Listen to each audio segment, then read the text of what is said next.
Muy bien, hermanos y hermanas, estamos en la recta final de esta maratón, porque comenzamos el viernes en la noche con 2 temas, ayer tuvimos 3 y este es el tercer tema de hoy.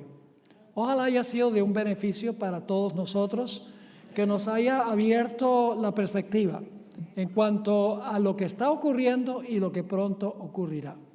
Vamos a elevar una oración breve al Señor antes de estudiar el tema, la libertad religiosa en la época de Trump. Oremos. Padre, al abrir tu palabra y al repasar la historia, pedimos la conducción de tu Santo Espíritu. Te lo imploramos en el nombre precioso, incomparable de Cristo Jesús. Amén. La campaña presidencial del año 2016 fue algo de proporciones históricas. El resultado fue tan sorpresivo como lo fue la victoria de Harry Truman sobre Thomas Dewey en la elección de 1948. En esa elección, el periódico renombrado Chicago Tribune sacó una edición que decía Dewey wins, gana Dewey. Pero tuvieron que retractarlo porque la próxima mañana se descubrió que había ganado la elección Harry Truman. Los medios de comunicación estaban absolutamente seguros que en la elección del año 2016 Hillary Clinton iba a ser coronada como el presidente número 45 en la historia de los Estados Unidos. Sin embargo, al tabularse los resultados de los diversos estados la noche de la elección, los comentaristas notables no podían creer lo que estaban viendo. Algunos derramaron lágrimas, otros amenazaron irse del país a Canadá. Y aún otros predijeron que había llegado el Armagedón. Se preguntaban cómo un hombre, un individuo irreverente y novato en materia política, podía haber derrotado a una veterana de vasta experiencia política. Creo firmemente que el eslogan que usó Trump en su campaña tuvo mucho que ver. Make America Great Again. Hagamos de América una nación grande nuevamente. La palabra clave en este lema es nuevamente. La palabra sugería que en cierto tiempo los Estados Unidos era una nación grande y que había que recuperar su grandeza. La mayoría de los electores, no la mayoría plena, sino la mayoría de los votos electorales cayeron para Trump y llegó a ser el presidente número 45 en la historia de los Estados Unidos. Esto nos lleva a preguntarnos, ¿qué es lo que hace que una nación sea grande? ¿Cuál es el secreto de la grandeza de los Estados Unidos? ¿Cuál es el secreto de su poder y su prosperidad? ¿Será su vasta expansión geográfica que cubre más de 6 millones de kilómetros? ¿Será su población, la cantidad de habitantes que sobrepasan los 350 millones? ¿Serán sus hermosos paisajes, muchos de ellos en California, como Yosemite y Sequoia? ¿Será su increíble avance tecnológico? ¿Será su incomparable infraestructura? ¿Serán sus abundantes recursos naturales? ¿Será la creatividad de sus habitantes? ¿Será su rico patrimonio histórico? ¿Será la gran diversidad de culturas, razas y nacionalidades? ¿Será su incomparable prosperidad económica? con bajo desempleo y baja inflación? La respuesta a estas preguntas es un retumbante no. La grandeza de este país no radica en ninguna de estas cosas. El sabio Salomón nos dijo, ¿qué es lo que hace que una nación sea grande? En el libro de los Proverbios, el capítulo 14 y el versículo 34, el sabio Salomón escribió las siguientes palabras: la justicia engrandece a la nación, mas el pecado es afrenta de las naciones.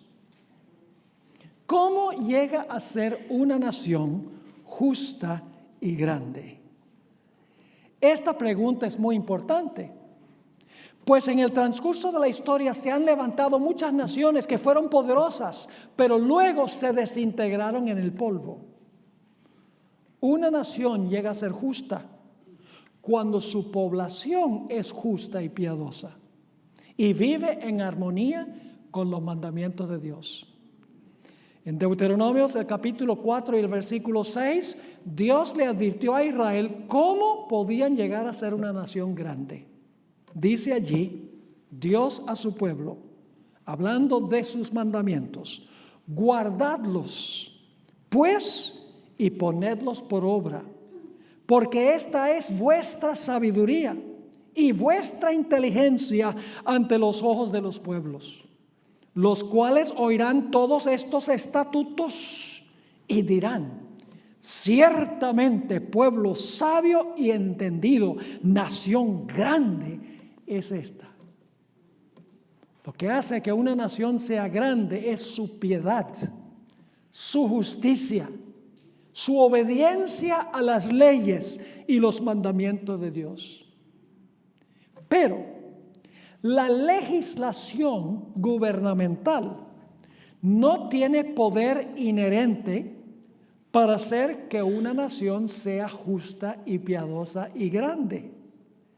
Una nación llega a ser piadosa y justa cuando la iglesia leuda a la sociedad con la predicación de la santa palabra de Dios.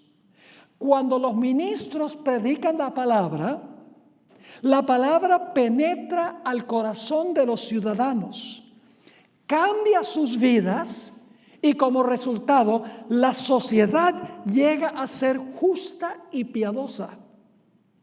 La parábola de la levadura en Mateo 13:33 ilustra el principio. La levadura no se rocía encima de la masa. Para que la masa crezca hay que meter la levadura dentro de la masa.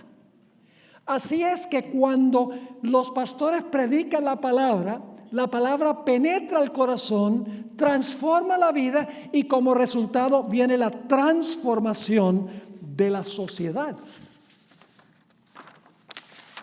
Lo dijo el salmista en el Salmo 119:11. En mi corazón he guardado tus dichos para no pecar contra ti. En la década de los 1960, la época de los Beatles y Elvis Presley, etc., comenzó a corroerse la fibra moral de los Estados Unidos. El proceso de degeneración moral se veía patente en la década de los 80 y de los 90. Y por eso varias organizaciones evangélicas, como la Mayoría Moral, fundada por Jerry Falwell, y la Coalición Cristiana, comenzaron a presionar al gobierno para que impusiera leyes que levantaran la moral del país. El periodista Cal Thomas escribió unas palabras muy interesantes. Dijo lo siguiente: si el poder de Dios no nos constriñe desde adentro, entonces el poder del Estado tendrá que hacerlo actuando como representante de Dios. ¿Están de acuerdo con eso? No. Está diciendo que si Dios no transforma la sociedad porque transforma a los cristianos por dentro, entonces el gobierno tiene que imponer leyes que moralice a la sociedad. Aún una lectura somera de las noticias hoy indica que la sociedad de los Estados Unidos está cada día en proceso de desintegración. Se ha vuelto libertina y secular. Tiroteos en las escuelas, conflictos raciales, abuso de los opioides y de las drogas, la corrupción política, el aumento de los desastres naturales, los abusos sexuales, la polémica entre los partidos, los estilos de vida alternativos, la obsesión por acumular bienes materiales. Todo se ve patente en la sociedad actual. Pero la pregunta es, ¿se debe esa desintegración moral al gobierno o tiene otra razón y otra explicación más profunda? Creo, hermanos y hermanas, que el desmoronamiento de la sociedad americana se debe más al fracaso de la iglesia que al fracaso del Estado. El protestantismo, tanto en sus ramas liberales como conservadoras, ha olvidado que la predicación de la palabra de Dios por medio del poder del Espíritu Santo es lo que transforma a la sociedad. Los ministros han fracasado en llamar al pecado por su debido nombre. Ya no llaman a la gente a arrepentirse de sus pecados y apartarse de sus pecados. El protestantismo ha perdido la razón de su existencia. En vez de predicar la palabra de Dios, el protestantismo liberal se ha acomodado a la cultura y a lo que es políticamente correcto. Por el otro lado, los protestantes conservadores enfatizan un evangelio de la prosperidad que alimenta el egoísmo. Pare de sufrir. El evangelio de señales y milagros caracteriza a muchos grupos protestantes. Un evangelio de ayuda psicológica al estilo de Joel Osteen. Un evangelio de activismo político. Un evangelio que enfatiza la gracia a expensas de la ley de Dios. Así es que los protestantes, habiendo perdido la fuente de su poder, buscan la ayuda del gobierno como último recurso para resolver el problema que ellos mismos han causado. En el Conflicto de los Siglos, página 496, la hermana White escribió lo que sucedió en la iglesia primitiva. Dice ella, cuando la iglesia primitiva se corrompió, al apartarse de la sencillez del evangelio y al aceptar costumbres y ritos paganos, perdió el espíritu y el poder de Dios. ¿Y qué remedio propuso? Y para dominar las conciencias buscó el apoyo del poder civil. Los ministros de las mega iglesias de hoy y las giga iglesias acumulan casas que valen millones, pasean en sus yates, viajan en aviones corporativos, se transportan en sus limusinas, visten trajes lujosos, disfrutan de vacaciones exóticas y como resultado el mundo secular se desencanta con la religión y se levanta contra ella. Estos mercaderes de la palabra le enseñan a sus feligreses a ser avaros, ricos y enriquecidos y sin necesidad de nada. Y que la gracia nos exonera de guardar la ley de Dios. En vez de ser la luz del mundo, la iglesia ha permitido que entren las tinieblas. En vez de ser la sal de la tierra, la iglesia ha perdido su carácter salado. La iglesia ha fracasado en mayor grado en transformar a la sociedad desde adentro, cambiando los corazones Y por eso, para moralizar a la sociedad, siente que es necesario apelar al gobierno para que imponga leyes para moralizar a la sociedad. Hace varios años, el juez supremo de la Corte de Alabama, se llama Roy Moore, colocó un monumento de 5.300 libras en la rotunda del edificio estatal. Su motivación era muy buena, pero inútil. ¿Cómo pueden los 10 mandamientos grabados en un monumento de piedra transformar la sociedad?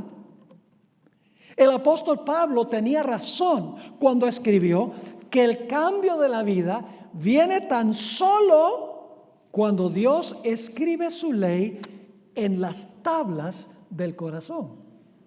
Y eso viene por la predicación de la palabra y el estudio de la palabra de Dios.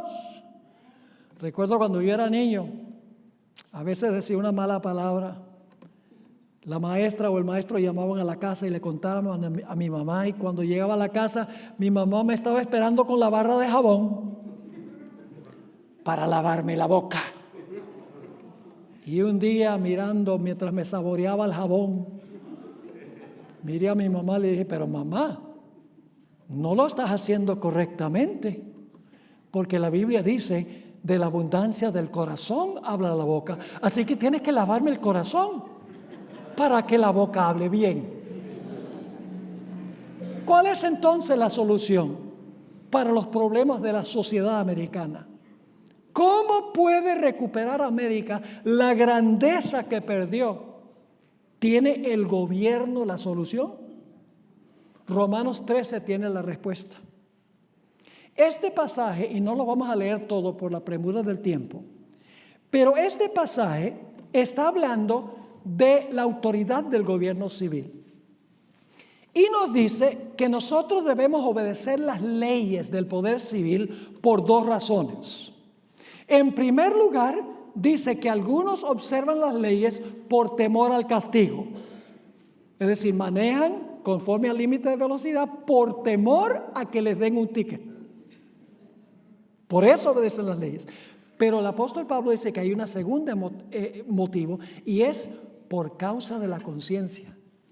El cristiano no solo obedece las leyes civiles porque tiene miedo de que si no las obedece lo van a castigar, sino las obedece porque es un cristiano, lo hace por su conciencia.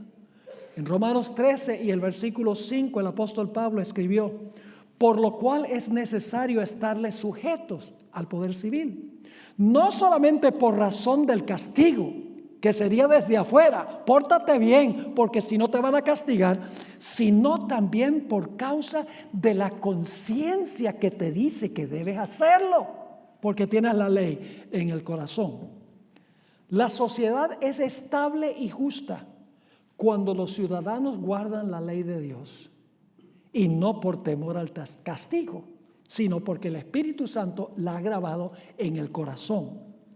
Cuando el Espíritu Santo guía la conciencia, el respeto para con los padres, la vida, el matrimonio, la propiedad y la reputación estarán todos seguros. La levadura, como mencioné, funciona de adentro hacia afuera. Asimismo, cuando la conciencia es guiada por el Espíritu Santo, el pueblo elegirá candidatos que tienen principios. Ahora la pregunta clave es: ¿cómo consideró Jesús, quien es nuestro perfecto ejemplo, la relación que deben sostener los cristianos con el poder civil? La respuesta está en Lucas 17, 20 y 21. Lucas 17, 20 y 21. Los líderes religiosos de la época de Jesús estaban esperando un reino donde Cristo eliminaría, un Mesías eliminaría todos los poderes civiles del mundo para establecer a la nación judía en el ápice de la civilización. Estaban esperando un reino temporal impuesto por la fuerza. Noten Lucas 17, 20 y 21. Preguntado por los fariseos, ¿cuándo había de venir el reino de Dios? les respondió y dijo. ¿Qué pensaban ellos cuando dijeron, ¿cuándo viene el reino de Dios? Estaban pensando de un reino establecido por fuerza militar. Jesús respondió, el reino de Dios no vendrá con advertencia, que significa no vendrá con una exhibición de poder, ni dirán, helo aquí o helo allí, porque he aquí, el reino de Dios está, una mejor traducción, está en vosotros. Cuando el reino de Dios está en el corazón, los ciudadanos obedecerán la ley y tendrán una sociedad ideal. Fíjense cómo escribió la hermana White en cuanto a cómo el poder político no puede transformar la sociedad, no puede hacer que una nación sea grande. Esta cita que voy a leer es un tanto larga, pero muy significativa. Se encuentra en El deseo de todas las gentes, página 470 y 471. Ella está comentando sobre los versículos que acabamos de leer de Lucas, el capítulo 17. Dice así. El reino de Dios viene sin manifestación exterior. El evangelio de la gracia de Dios con su espíritu de abnegación no puede nunca estar en armonía con el espíritu del mundo. Los dos principios son antagónicos. Mas el hombre animal no percibe las cosas que son del espíritu de Dios porque le son locura y no las puede entender porque se han de examinar espiritualmente. Y luego dice ella, pero hay hoy en el mundo religioso, ¿en el mundo qué? Hoy en el mundo religioso hay multitudes que creen estar trabajando para el establecimiento del reino de Cristo como dominio temporal y terrenal. Desean hacer de nuestro Señor el rey de los reinos de este mundo, el gobernante de sus tribunales y campamentos, de sus asambleas legislativas, sus palacios y sus plazas. Esperan que Jesús reine por medio de promulgaciones legales, es decir, por leyes impuestas por autoridad humana. Como Cristo no está aquí en persona, ellos mismos quieren obrar en su lugar, ejecutando las leyes de su reino. El establecimiento de un reino tal es lo que los judíos deseaban en los días de Cristo. El establecimiento de un reino así los hubiera llevado a recibir a Jesús.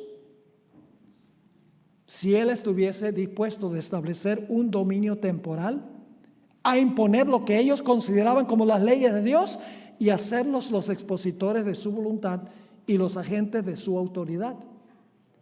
Pero Jesús dijo, mi reino no es de este mundo. No quiso aceptar el trono terrenal. Y luego dice esto, el gobierno bajo el cual Jesús vivía era corrompido y opresivo. Por todos lados había abusos clamorosos, extorsión, intolerancia y crueldad insultante. Sin embargo, el Salvador no intentó hacer reformas civiles. No atacó los abusos nacionales, ni condenó a los enemigos nacionales. No intervino en la autoridad, ni en la administración de los que estaban en el poder. El que era nuestro ejemplo se mantuvo alejado de los gobiernos terrenales. Dice, ¿por qué el Señor se mantuvo alejado de los gobiernos terrenales? ¿Acaso ellos no podían ayudar a establecer una sociedad ideal? Fíjense lo que sigue diciendo. El que era nuestro ejemplo se mantuvo alejado de los gobiernos terrenales, no porque fuese indiferente a los males de los hombres, sino porque el remedio no consistía en medidas simplemente humanas y externas. Para ser eficiente, la cura debía alcanzar a los hombres individualmente y debía regenerar el corazón. No por las decisiones de los tribunales o los consejos o asambleas legislativas, ni por el patrocinio de los grandes del mundo ha de establecerse el reino de Cristo, sino por la implantación de la naturaleza de Cristo en la humanidad por medio de la obra del Espíritu Santo. Una sociedad no cambia por leyes de afuera, sino porque la predicación de la palabra y estudio de la palabra implanta las leyes de Dios en el corazón y los ciudadanos obedecen la ley de Dios por amor y la sociedad se vuelve grande. Hay una historia del Antiguo Testamento que sirve para ilustrar el futuro de los Estados Unidos. Todos conocemos la historia del musculoso Sansón, a quien Dios impartió una fuerza sobrenatural con el fin de cumplir una misión especial. Los filisteos incircuncisos estaban oprimiendo a Israel, los tenían medio esclavizados, y Dios levantó a Sansón con una misión especial, y era librar a Israel de sus enemigos. En el libro El Hogar Cristiano, página 417, la hermana White escribió: el cuidado providencial, recuerden esa palabra providencial, el cuidado providencial de Dios había asistido a Sansón para que pudiera prepararse y realizar la obra para la cual había sido llamado. Al principio mismo de la vida se vio rodeado de condiciones favorables para el desarrollo de su fuerza física, vigor intelectual y pureza moral. Dios le dio a Sansón todos los recursos para cumplir su misión. En su vida temprana, Sansón vivió en armonía con esos principios. Pero cuando llegó a ser adulto, ocurrió un cambio.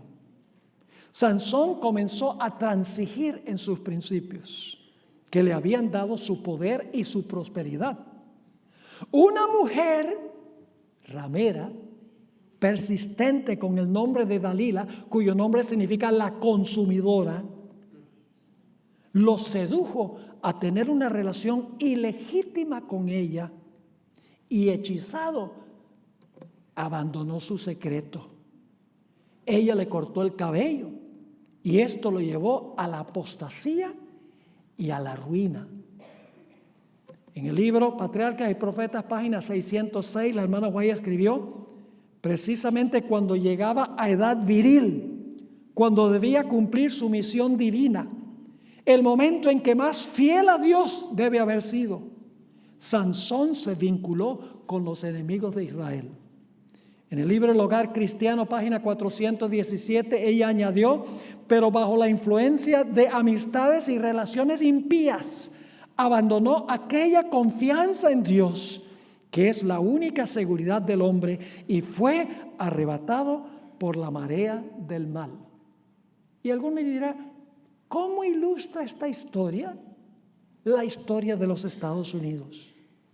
Así como Sansón, Dios levantó a este país con el fin de librar a su pueblo que había sido oprimido durante 1260 años de cautiverio bajo el poder papal.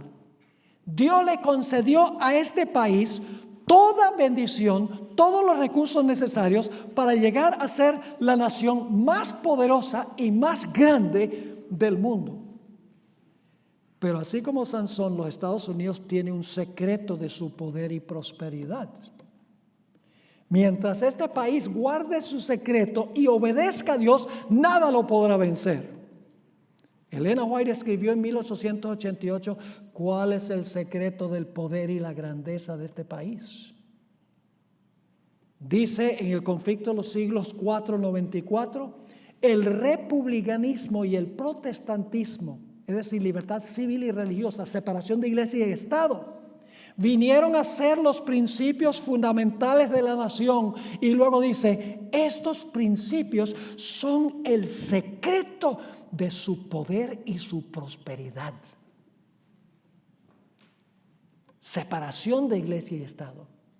La iglesia leudando la sociedad con la palabra para que haya una sociedad pía. Y el Estado manteniendo el orden para aquellas personas que no quieren obedecer la ley, para proteger la propiedad, el matrimonio, etc. Estos dos principios se hallan encerrados en la primera enmienda a la Constitución de los Estados Unidos, que dice así: el Congreso no hará ninguna ley, el Congreso redacta las leyes, el Congreso no hará ninguna ley con respecto a establecer religión, ni que prohíbe la libre práctica de la religión, ni que coarte la libertad de expresión, ni la libertad de la prensa, o el derecho que tiene el pueblo de reunirse pacíficamente y de pedirle al gobierno que les haga justicia. Dos diferentes responsabilidades de la primera enmienda. No puede establecer religión ni prohibir que la gente practique su religión, y garantiza derechos civiles también, como la libertad de expresión, libertad de prensa, la libertad de reunirse pacíficamente y pedirle al gobierno que se les haga justicia cuando alguien obra injustamente. Así como Sansón, los Estados Unidos repudiará el secreto de su poder y prosperidad.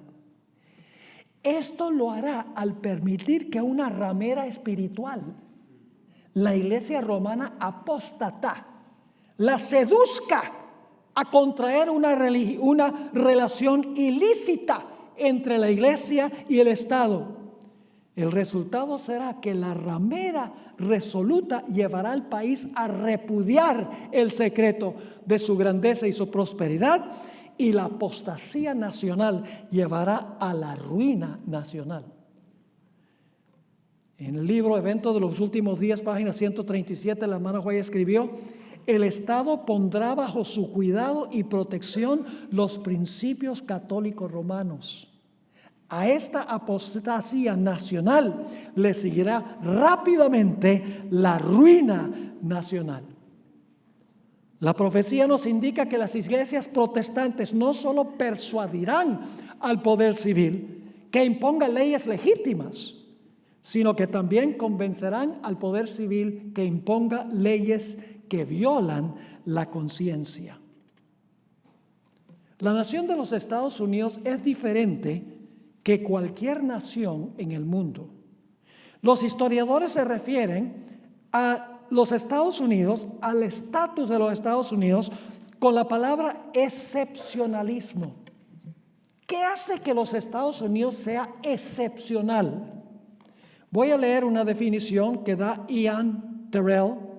El artículo es What Exactly is American Exceptionalism? Es publicado en la revista The Week. Yo lo traduje. Dice lo siguiente: el excepcionalismo es la creencia que los Estados Unidos prosigue un camino histórico que difiere de las leyes y normas que gobiernan a otros países. Esa es la esencia del excepcionalismo americano. Los Estados Unidos no es meramente un país más grande y poderoso, sino una excepción.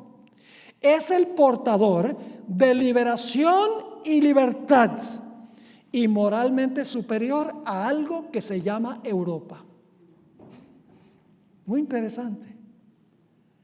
Esta iglesia, este país, hermanos y hermanas, es excepcional en el sentido de que es una nación que separa radicalmente la iglesia del poder civil y garantiza libertad civil y religiosa.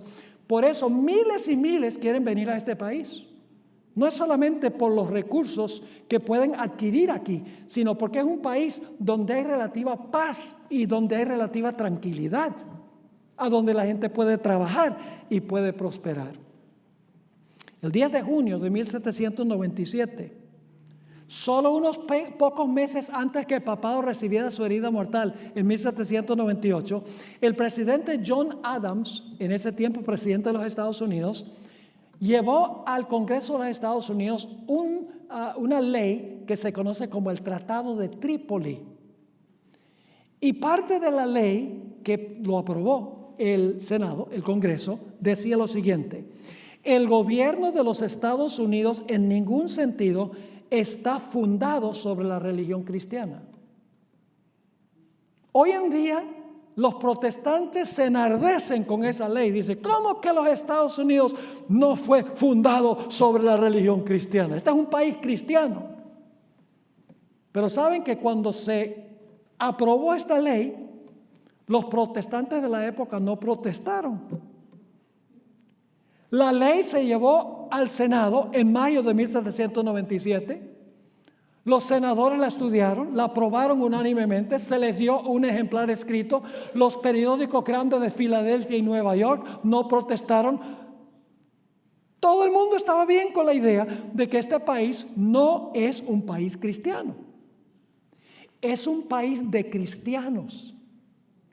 Pero los fundadores sabían que si ellos decían que este era un país cristiano, que hubiera sido una violación de la primera enmienda, porque la primera enmienda prohíbe que se establezca una religión.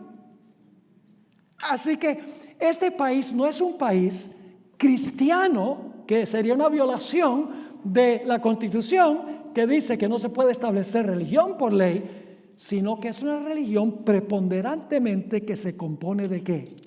De cristianos.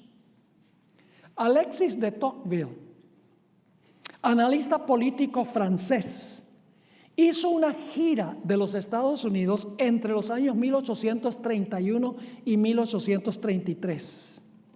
Después de una cuidadosa observación del sistema político de los Estados Unidos y de las instituciones políticas del país, él escribió una obra que es muy beneficiosa leerla, consta de 2 tomos, se llama La democracia en América. Entrevistó a muchos analistas políticos y ciudadanos del país y les preguntó cuál era el secreto de la paz y la prosperidad de los Estados Unidos. Le preguntó a los políticos, ¿por qué este país es tan grande y tan próspero? ¿Por qué hay tanta paz? Todos, según el testimonio de él, respondieron que se debía a la separación de la iglesia del Estado. Leo una de sus citas. Dice lo siguiente: todos atribuyeron la existencia pacífica de la religión en su país principalmente a la separación de la iglesia del Estado. No titubeo, escribió él, en confirmar que durante mi permanencia en América no encontré a una sola persona de entre el clero y los laicos que no tuvieran la misma opinión.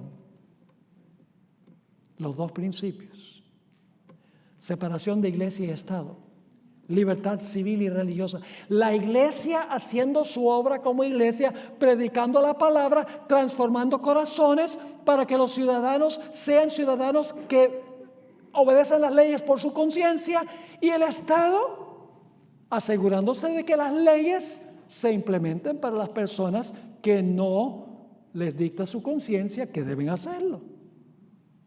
Los fundadores de los Estados Unidos, los padres fundadores, conocían muy bien lo que había pasado durante el periodo de dominio papal. Ellos sabían muy bien lo que pasaba cuando se une la iglesia con el poder civil. Estaban viviendo durante el tiempo de la Revolución Francesa, cuando el proletariado se levantó en contra del poder papal por haberlos oprimido durante tanto tiempo.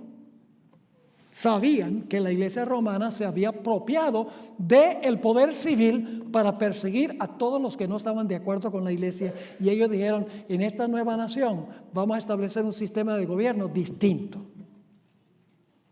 Voy a leerles algunas citas de los fundadores de esta nación. En primer lugar, Thomas Jefferson. 14 de agosto del año 1800, escribió una carta a Jeremiah Moore, un ministro y evangelista bautista, y advirtió en cuanto al peligro de permitir que el clero usara el poder civil. Escribió lo siguiente: el clero, al establecerse por ley y al incorporarse en la maquinaria del gobierno, se ha convertido en un enemigo formidable de los derechos civiles y religiosos del hombre. Tremenda cita esa. En otra carta que le escribió a Horacio Spafford el 14 de marzo de 1814, le escribió lo siguiente: en todos los países y en todas las épocas, el sacerdote ha sido hostil a la libertad. Siempre se alía con el déspota, apoyando sus abusos a cambio de su protección. En otra cita, esto está en las cartas de Thomas Jefferson, el nombre del libro es Writings, página 285, escribió lo siguiente, con un toque de humor: los poderes legítimos del gobierno se limitan tan solo a las acciones que le causan daño a los demás. ¿Qué clase de leyes puede imponer el gobierno? Las acciones que le causan daño a los demás. Y luego escribe esto: a mí no me hace ningún daño si mi vecino cree que hay 20 dioses o ningún dios. Esto ni me roba la billetera ni me quiebra la pierna. Entendió muy bien el principio. En su libro Notes on Virginia, Notas sobre Virginia, página 1782, escribió: solo el error necesita el apoyo del Estado. La verdad puede sostenerse por sí misma. En el monumento a Jefferson en Washington, D.C. aparecen estas palabras. Yo las anoté con mi propia mano. Podría haber ido a Google, pero fue emocionante estar ahí. He estado varias veces. Aquí esculpido en el mármol, allí en el monumento a Jefferson, aparecen estas palabras: el omnipotente Dios creó a la mente humana libre. Todo intento de influenciarla por medio de castigos o cargas temporales es desviarse del plan del santo autor de nuestra religión. Ninguna persona se verá obligada a frecuentar o a apoyar ningún ministerio oculto religioso, ni sufrirá por causa de sus opiniones o creencias en materia de religión, sino que todos tendrán la libertad de profesar y defender por la argumentación sus propias opiniones en materia de religión. James Madison, otro de los fundadores, le escribió una carta a Alexander von Humboldt, un geólogo y naturalista y explorador prusiano. La carta está fechada 6 de diciembre del año 1813. Dijo lo siguiente, escribió lo siguiente: creo que la historia no nos aporta ni un solo ejemplo, fíjense, la historia no nos aporta ni un solo ejemplo en que un pueblo dominado por un sacerdocio disfrute de un gobierno civil libre. En otra cita, expresó lo que los Estados Unidos le estaba enseñando a las demás naciones de la época. Escribió lo siguiente: le estamos enseñando al mundo la gran verdad, que los gobiernos pueden existir mejor sin reyes y nobles que con ellos. El mérito se duplica por la otra lección que nos enseña, y es que la religión florece con mayor pureza sin la ayuda del gobierno que con su ayuda. ¿Qué dijo Benjamin Franklin? Era un individuo muy creativo, un hombre muy inteligente, inventor, y tenía también un toque de humor. Escribió lo siguiente: cuando una religión es buena, creo que se apoyará a sí misma.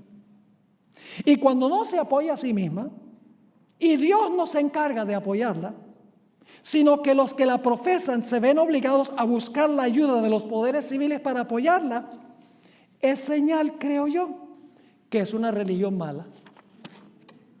Elena White concordó. En el Conflicto de los Siglos, página 495, dicho sea de paso, la hermana White nació solo 29 años después de la herida mortal.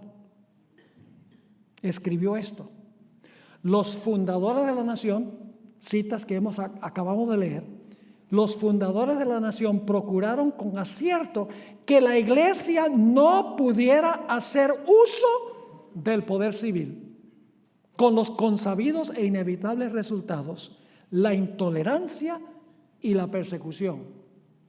También escribió en la página 342: la unión de la iglesia con el Estado, por pequeño que sea el grado, puede en apariencia acercar el mundo a la iglesia, cuando en realidad acerca a la iglesia al mundo. En Apocalipsis 13, el versículo 1 al 8, se encuentra la historia del papado durante los 1260 años, o los 42 meses. La lóbrega historia de Europa. Los versículos 9 y 10 nos dicen que ese sistema, cuando terminaron los 1260 años, recibió una herida mortal. Se le volcó en contra el poder civil, el poder del Estado. Pero Apocalipsis 13 y el versículo 3 dice que su herida mortal será sanada. Ahora surge la pregunta: ¿cómo se va a sanar la herida de esa primera bestia de Apocalipsis 13 que representa el papado? ¿Cómo se va a sanar la herida? La respuesta es que se levanta en Apocalipsis 13 una segunda bestia de la tierra, y todo lo que hace es para restaurarle el poder a la primera bestia y sanarle la herida. Yo no sé si ustedes se han fijado en Apocalipsis 13, 11 al 18, donde se habla de esta bestia, dice que ejerce la autoridad de la primera bestia. Obliga a todos a adorar a la primera bestia. Todo lo que hace, lo hace en presencia de la primera bestia. Manda hacer una imagen de la primera bestia. Impone la marca de la primera bestia. Es decir, el destino de esta nación que representa a los Estados Unidos es que las iglesias, a través del poder civil, van a devolverle el poder al papado. Ahora ustedes dicen, ¿y dónde está Trump? Tuvimos que estudiar toda esta historia para poder entender lo que voy a compartir ahora con ustedes. Algunos comentaristas perspicaces han revelado que la mayoría de los asesores políticos de Donald Trump estudiaron en instituciones jesuitas. Aunque esto es cierto, que un gran número de sus asesores y consejeros estudiaron en instituciones jesuitas y algunos son jesuitas, Trump y el Papa no podrían ser diferentes uno del otro, más de lo que son. El presidente es capitalista, rajado, mientras que el Papa es socialista y globalista. Trump es nacionalista, America First, mientras que el Papa es globalista, queriendo un nuevo orden mundial. Trump favorece un aumento de las Fuerzas Armadas, gastando más de 700 billones de dólares solamente en el primer año de su gobierno en armamentos, mientras que el Papa está a favor del desarme. Trump se opone con ahínco a la inmigración ilegal, queriendo construir un muro. Pero el Papa está a favor de fronteras abiertas.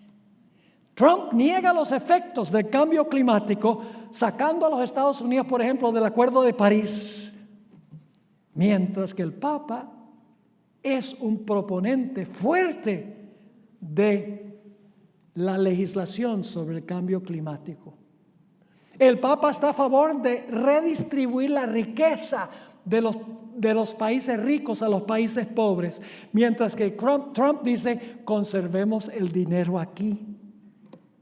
Trump profesa haberse convertido al conservatismo social en contra del aborto, del matrimonio gay, de los derechos de los transgéneros, mientras que el Papa raras veces toca estos puntos como hemos estudiado. Así que las diferencias entre el Papa y Trump parecen ser tan profundas y amplias como el Gran Cañón. Entonces ustedes dicen, pero pastor, entonces, ¿dónde cuadra Trump en todo esto? Si está tan opuesto al papado. Él no puede proponer legislación que beneficie al papado y que lo restaure al poder. Aquí es que debemos tomar en cuenta otro factor. Y ese factor es los protestantes. Hermanos y hermanas, a veces nosotros pensamos, vemos al papado y decimos, la ley dominical viene allí del papado. Pero ¿saben quiénes son los que van a instigar al gobierno para que imponga la ley en cuanto al domingo, el domingo que estableció el papado como día de reposo? Son los protestantes los que van a imponer el domingo en honor al poder papal. Ahora comparto algunas citas interesantes, datos interesantes. El 89% de los evangélicos en los Estados Unidos votaron por Donald Trump. El 89%. Trump durante la campaña prometió abolir la enmienda Johnson de 1954. Es una ley que se estableció en el Congreso en 1954, que le prohíbe a entidades sin fines de lucro que se metan en la política, que apoyen candidatos o partidos políticos. Una entidad sin fines de lucro, por ejemplo, si Secrets and Seals dijera, nosotros apoyamos a Trump, podría perder su estatus de sin fines de lucro y tendría que pagar taxes. Así que Trump prometió a las iglesias protestantes, yo voy a eliminar la enmienda Johnson. Pues no la pudo eliminar porque es una ley y por declaración ejecutiva no se puede eliminar una ley. En ese caso sería entonces un dictador o sería un monarca. Pero tiene que funcionar dentro de un gobierno constitucional. Así que lo que él hizo fue decirle al Internal Revenue Service, al servicio de Ministerio de Hacienda, le dijo, cuando se metan a la política, no los castiguen, déjenlos tranquilos. Es decir, de todas maneras, sobrepasa la ley.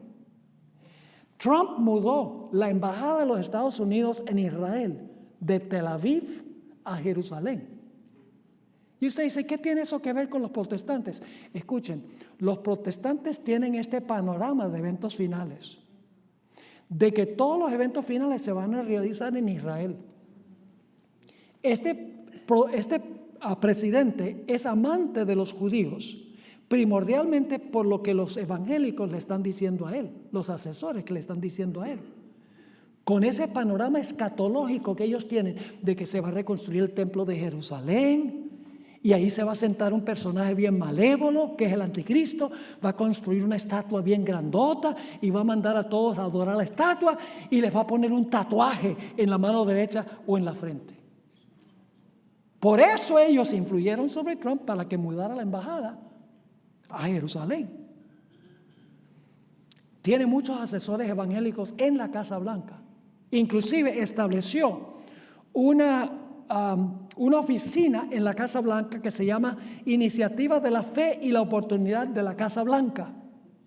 Una de sus asesoras principales se llama Paula White, seguida por millones de personas. Y cuando esta orden ejecutiva para establecer esta organización se estableció, hizo el siguiente comentario: esta orden ejecutiva es histórica, pues fortalece la relación, escuchen, fortalece la relación entre la fe y el gobierno de los Estados Unidos, que resultará en un sinnúmero de vidas transformadas. ¿Desde cuándo la unión de las religiones con el poder civil transforma vidas? Trump también ha jugado un papel en la elección de jueces a la Corte Suprema. 2. Neil Gorsuch, que creció como católico, ahora asiste a una iglesia, creo que episcopal, que es el catolicismo de acá. Y Brett Kavanaugh, un individuo radicalmente católico. En el presente no hay ni un solo protestante en la Corte Suprema de los Estados Unidos. Hay 3 judíos y 6 católicos romanos. Y la juez Ginsburg, que está viejita, si no han visto el documental de ella, es extraordinaria su historia, como juez y muchas otras funciones en el sistema judicial de los Estados Unidos. Ella está vieja, tiene cáncer. Si ella llega a morir antes de que Trump salga de la presidencia, posiblemente tendríamos hasta 7 jueces de los 9 de la Corte Suprema que son católicos romanos. Sería muy fácil para los protestantes influir sobre la Corte Suprema para que imponga una ley dominical. Ahora, ¿cómo va a pasar? Brevemente le voy a explicar cómo yo creo que va a pasar. No se va a eliminar la primera enmienda que separa a la iglesia del poder civil. Lo que va a suceder es que se va a redactar y aprobar una ley en el Congreso Dominical. Inmediatamente había organizaciones como la Iglesia Adventista, también otras organizaciones que van a decir, van a apelar eso. Y llega a la Corte Suprema. para ver si esa ley dominical es constitucional o no, porque la Corte Suprema decide si la ley es constitucional. La Corte Suprema va a mirar la ley y va a decir si es constitucional o no. Si la Corte Suprema dice que es constitucional, la ley va.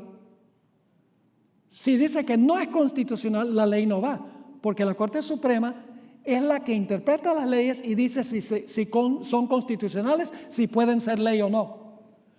Lo que va a suceder es que la Corte Suprema, obviamente una ley dominical es inconstitucional, porque es establecer religión.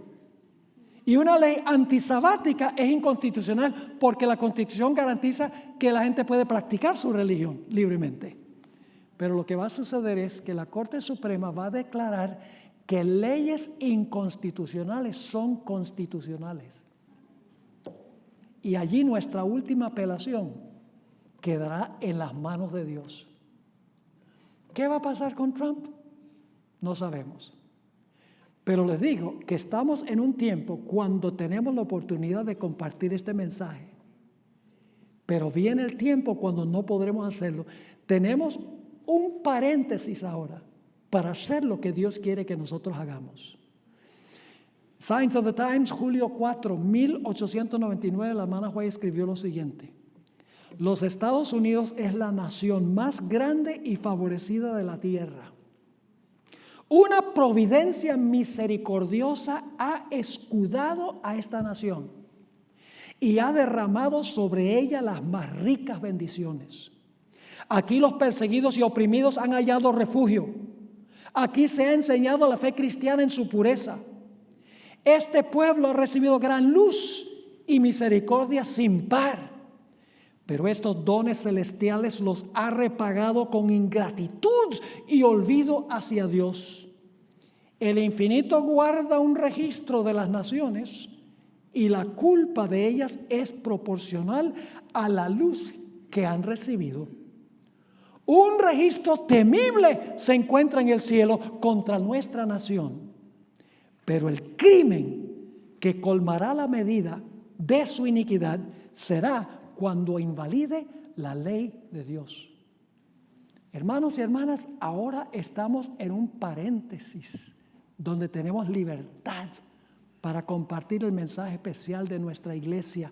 Aprovechemos la oportunidad que tenemos ahora para proclamar este mensaje. Estudiemos, oremos y testifiquemos en cuanto al gran mensaje que Dios nos ha encomendado como iglesia.